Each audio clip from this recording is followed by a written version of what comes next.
The tragic story of last Empress of Iran, and where is she now? The life of Iran's last Empress, Farah Pahlavi, is so extraordinary that Hollywood decided to make a movie about her. She played a key role in shaping modern Iran, giving women more freedom, including the ability to drive cars and wear European-style clothing. Farah Pahlavi's life can be divided into two parts. The first part was like a beautiful dream, while the second was filled with challenges. She was born in 1938 in Tabriz, a city in northwestern Iran. Farah was the only child of a military officer, and her grandfather was a respected diplomat. Her family was among the wealthiest in the country. However, after her father passed away, their financial situation changed, and she moved to Tehran with her mother to live with relatives. Determined to pursue her dreams, Farah attended a French school and later traveled to France to study architecture, a field mainly pursued by men at the time. She enrolled in the prestigious Paris School of Architecture. In 1959, the Iranian embassy hosted a reception for students in Paris, where they met the Shah of Iran, Mohammad Reza Pahlavi. Among the guests one was 21-year-old Farah. The Shah was impressed by the students and encouraged them to excel in their studies. When his eyes met Farah's, everything changed. It was an instant connection, as Farah later recalled in her memoirs.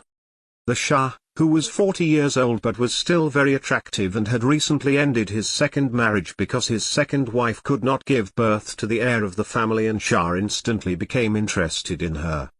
Farah visited the royal residence for dinner twice, unaware that these meetings were arranged on purpose. When the Shah proposed marriage, she accepted, deeply in love. At that moment, she had no idea of the struggles that lay ahead. Their wedding was a grand affair, unlike anything Iran had ever seen. Her gown was designed by Yves Saint Laurent for Dior, and she wore a crown adorned with 325 diamonds, featuring the rare pink diamond Nourulain. It took hours to set the crown on her head. The celebrations lasted for days and were watched by people worldwide. A year later, Farah gave birth to a son, ensuring an heir to the throne. Over the next decade, she had 3 more children, 2 sons and 2 daughters. As queen, Farah became a role model for Iranian women. She was always elegantly dressed, fluent in multiple languages, and supported women's rights. She gained admiration and was often compared to Jackie Kennedy.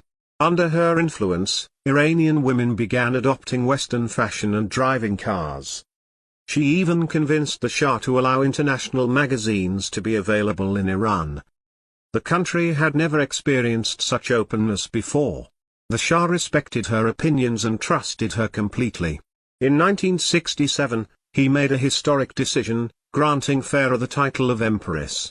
This move gave her the highest level of authority, allowing her to serve as regent if the Shah were ever unable to rule. Such a title had not been given to a queen consort in over 1,000 years. However, not everyone was happy with the Shah's leadership. Religious leader Ayatollah Khomeini strongly opposed the modernization efforts, believing that the country was moving away from its traditions. Even though Khomeini was living outside of Iran, he continued to gain support from people who wanted to change the system.